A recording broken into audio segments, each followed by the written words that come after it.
नमस्कार दोस्तों, मैं बहुत बहुत स्वागत करता हूं आप सभी का एक बार फिर आपके अपने ही यूट्यूब चैनल पासपोर्ट हेल्पलाइन पे, जहां पे आपको passport application, documentation, police verification समेत पासपोर्ट बनवाने संबंधित और भी बहुत सारी महत्वपूर्ण जानकारियां दी जाती हैं। और दोस्तों, आज के इस वीडियो में बात करने वाले हैं 3 ऐसे कॉमन मिस्टेक्स के बारे में जो लोग करते हैं, जो पहली बार जिन्होंने पासपोर्ट के लिए अप्लाई किया है और वो पहली बार जो है अपॉइंटमेंट के लिए ऑफ कोर्स जा रहे हैं। क्योंकि दोस्तों, पासपोर्ट बनवाने का जो सारा प्रोसेस है ये ऑनलाइन है। आपको सबसे पहले खुद से ही ऑनलाइन अप्लाई करना होता है, या तो आप खुद से कर सकते हैं या फिर अपने किसी नज़दीकी साइबर कैफ़े से करवा सकते हैं। लेकिन दोस्तों, उसके बाद जो सबसे महत्वपूर्ण पार्ट आता है पासपोर्ट मेकिंग का, वो होता है आपका अपॉइंटमेंट होता है आपका PSK, मतलब कि पासपोर्ट सेवा केंद्र के अंदर, जहां पे आपको फिजिकली वहां पे मौजूद होना होता है। साथ ही साथ आपको अपने साथ कुछ डॉक्यूमेंट्स कैरी करने होते हैं। ठीक है, वहां पे सिर्फ और सिर्फ एप्लीकेंट ही अलाउ होता है, उसके अलावा उसके साथ किसी और को अंदर जाने की परमिशन नहीं होती है।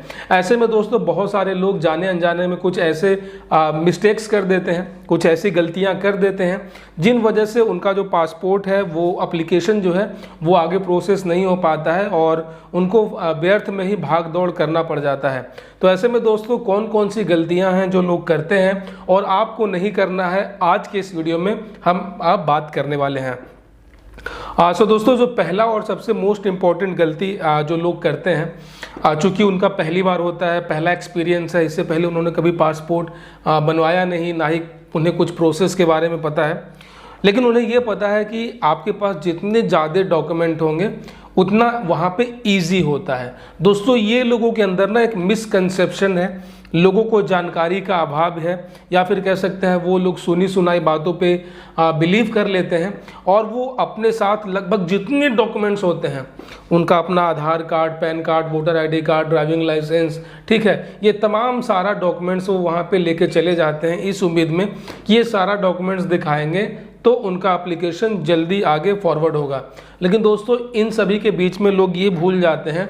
कि उन सभी डॉक्यूमेंट्स में कुछ न कुछ आपस में इंफॉर्मेशन मिसमैच हो जाता है। सबसे पहले बात करें तो यहाँ पे वोटर ID कार्ड गाइज एक ऐसा डॉक्यूमेंट है जिसमें हर किसी के वोटर ID कार्ड में कुछ न कुछ कॉमन मिस्टेक्स हो जाते हैं। लाइक या तो उसमें उनका एड्रेस में कोई प्रॉब्लम होता है, पिन कोड में कोई प्रॉब्लम होता है, या फिर इनकम्प्लीट एड्रेस है, लैंडमार्क में कुछ प्रॉब्लम है, या तो उनका नाम में कुछ स्पेलिंग मिस्टेक है, फादर मदर नाम की स्पेलिंग में कुछ मिस्टेक है, या फिर उनका डेट ऑफ बर्थ में मिस्टेक है। दोस्तों, मैं आपको बता दूं कि जो सबसे मोस्ट इम्पॉर्टेंट जो आपका डॉक्यूमेंट है वो है आपका आधार कार्ड।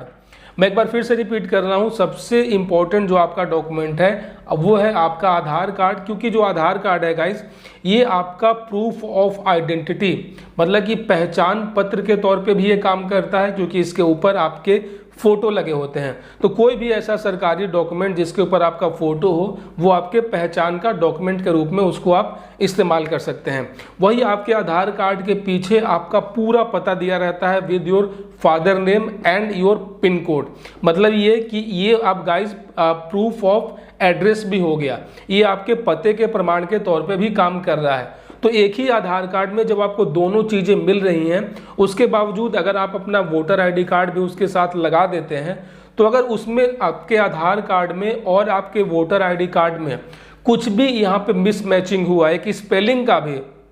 ठीक है, स्पेलिंग का भी अगर मिसमैच यहाँ पे हुआ, तो जो है वहाँ पे आपके एप्लीकेशन को होल्ड कर दिया जाएगा। क्योंकि पासपोर्ट डिपार्टमेंट कोई भी ऐसे व्यक्ति का 2 डॉक्यूमेंट नहीं ले सकता है जिसमें एक ही आदमी के 2 अलग अलग डिटेल्स हों। फॉर एग्जांपल कि अगर आपके आधार कार्ड पे डेट ऑफ बर्थ 15 अगस्त है और अगर आपके वोटर ID कार्ड पे 16 अगस्त है, तो यहाँ पे हो गया कि एक ही व्यक्ति के 2 अलग अलग जन्मतिथि हैं। तो यहाँ पे ना आधार को सही माना जा सकता है, ना ही वोटर ID कार्ड को सही माना जा सकता है। इसीलिए आप पहले अच्छे से घर पे बैठकर, ठीक है, आप ये चेक कर लें कि आपके आधार कार्ड में, आपके वोटर ID कार्ड में, साथ ही साथ आपके पैन कार्ड में जो आपके नाम का जो स्पेलिंग है वो एक एक डिजिट बिल्कुल एक्यूरेट और बिल्कुल सेम है। आपका जो डेट ऑफ बर्थ है वो आपके आधार कार्ड में बिल्कुल सेम वही डेट, सेम वही महीना, सेम वही साल है, वही आपका आधार कार्ड वोटर ID कार्ड पे भी होना चाहिए और सेम वही आपका जो है पैन कार्ड पे भी होना चाहिए। हालांकि फ़ोटो अलग अलग हो सकते हैं क्योंकि इन सभी के फ़ोटो वहीं पे लिए जाते हैं। तो आपके आधार कार्ड में कोई और फ़ोटो है तो वो चलेगा, आपके वोटर आईडी कार्ड में कोई और फ़ोटो है तो वो चलेगा, पैन कार्ड पे कोई और फ़ोटो है तो वो चलेगा। लेकिन जो भी प्रिंटेड इन्फॉर्मेशंस हैं आपके बारे में, आपका नाम, आपका डेट ऑफ बर्थ, आपका फादर नेम, आपका address with area pin code, वो बिल्कुल एक्यूरेट होना चाहिए। अगर नहीं है तो मत ले जाओ, ठीक है। मैं यहाँ पे बिल्कुल भी सजेस्ट नहीं करता हूँ, क्योंकि मैंने देखा है कि वोटर आईडी के कार्ड के कारण जो है बहुत सारे लोगों के यहाँ पे जो एप्लीकेशंस हैं वो होल्ड हुए हैं, मुझे बहुत सारे डीएम्स देखने को मिलते हैं। तो ये गलती आपको नहीं करना है, ठीक है, जो सबसे बड़ा कॉमन मिस्टेक था। दूसरा जो सबसे बड़ा कॉमन मिस्टेक है गाइज, वो है यहाँ पे प्लेस ऑफ बर्थ का, ठीक है। ये जब आप ऑनलाइन अप्लाई करते हैं पासपोर्ट डिपार्टमेंट के वेबसाइट पे, तो वहाँ पे आपसे जो है आपसे प्लेस ऑफ बर्थ का डिटेल मांगा जाता है। बेसिकली डिटेल नहीं होता है वहाँ पे, सिर्फ और सिर्फ एक कॉलम है, वो भरना होता है कि आपका जन्म कहाँ हुआ था। लोग गलती करते हैं यहाँ पे कि वो किसी और स्टेट का प्लेस ऑफ बर्थ डाल देते हैं। फॉर एग्जाम्पल कि अभी आप मुंबई में सेटल हो, मुंबई में आप रह रहे हो, आपका सारा एड्रेस वहीं का है, लेकिन आप आज से 40 साल पहले, 50 साल पहले आप पैदा हुए थे पंजाब में, आप पैदा हुए थे बिहार में, उड़ीसा में, छत्तीसगढ़ में। तो लोग क्या करते हैं यहाँ पे, क्योंकि अब आपके पास कोई प्रूफ भी नहीं है, आपके पास अपना बर्थ सर्टिफिकेट नहीं है, या फिर आप जहाँ पैदा हुए थे वहाँ का अब आपके पास कोई डॉक्यूमेंट नहीं है, तो ऐसे में दोस्तों आपको वहाँ का अपना प्लेस ऑफ बर्थ वहाँ पे फिल नहीं करना है। आपको जिस स्टेट में आप रह रहे हो ना, सबसे बेस्ट है कि आप वहीं का जो है अपना प्लेस ऑफ बर्थ इंटर करो। इससे फ़ायदा ये होगा कि जब आपका पुलिस वेरिफिकेशन होगा तो आपसे कुछ एक्स्ट्रा डॉक्यूमेंट की मांग नहीं की जाएगी, क्योंकि जाहिर सी बात है जिनकी ये 40 साल है, 50 साल है, 20 साल है, 25 साल है, और उस समय जो है उनका आप जो कह सकते हैं कि बर्थ सर्टिफिकेट नहीं बना था, तो अगर आप दूसरे स्टेट का अगर आप यहाँ पे मेंशन करोगे तो आपसे एक्स्ट्रा जो है बर्थ सर्टिफिकेट मांग लिया जाएगा, और आपके एड्रेस को भी एक तरीके से सस्पिशियस माना जाएगा कि ये पैदा तो बिहार में हुआ था लेकिन अब ये एड्रेस दे रहा है मुंबई का, मतलब कहीं ना कहीं इसके एड्रेस में कोई प्रॉब्लम है।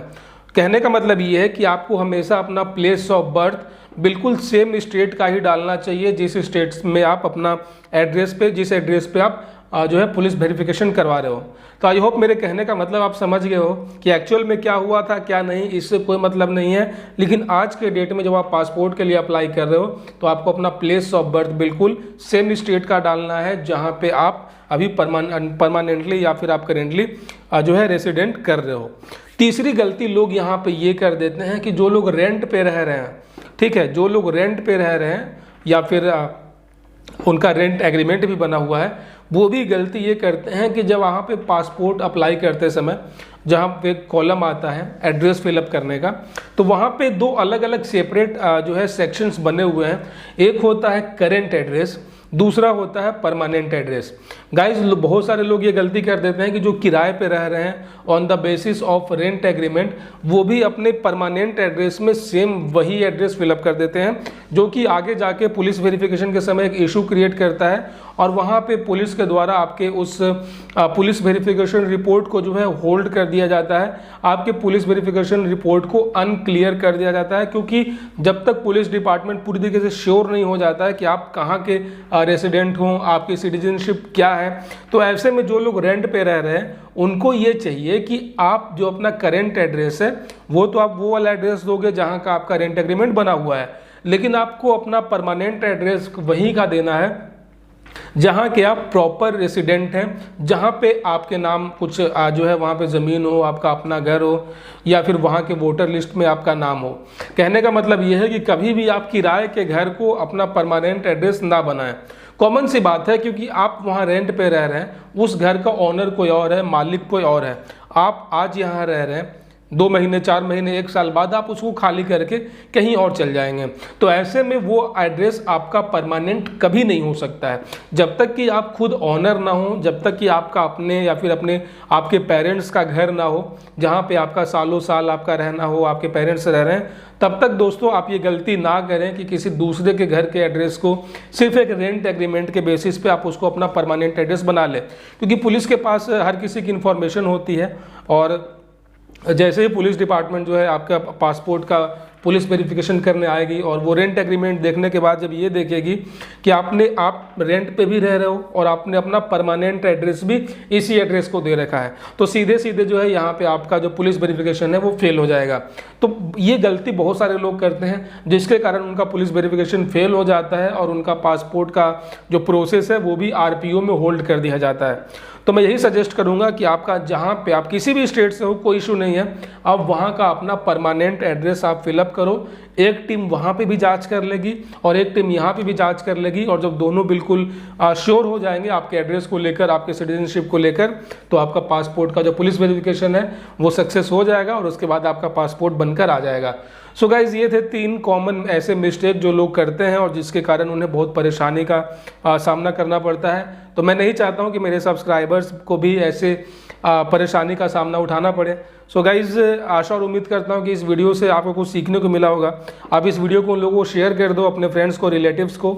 जो कि आने वाले समय में आगे जाके अपना पासपोर्ट बनवाने जा रहे हैं, या फिर आप अगली बार जब अपना पासपोर्ट रिन्यू कराने जाओगे तो ये जानकारी आपके बेहद काम आएगी। और गाइज, अगर आप चैनल पे पहली बार आए हो तब अपना favourite YouTube channel passport helpline को सब्सक्राइब कर लेना, नोटिफिकेशन बेल भी ऑन कर लेना, ताकि अगली बार जब मैं कोई नया और लेटेस्ट वीडियो लेकर आऊँ तो आप उसे मिस ना कर सकें। अपना बहुत सारा ख्याल रखना। जय हिंद दोस्तों।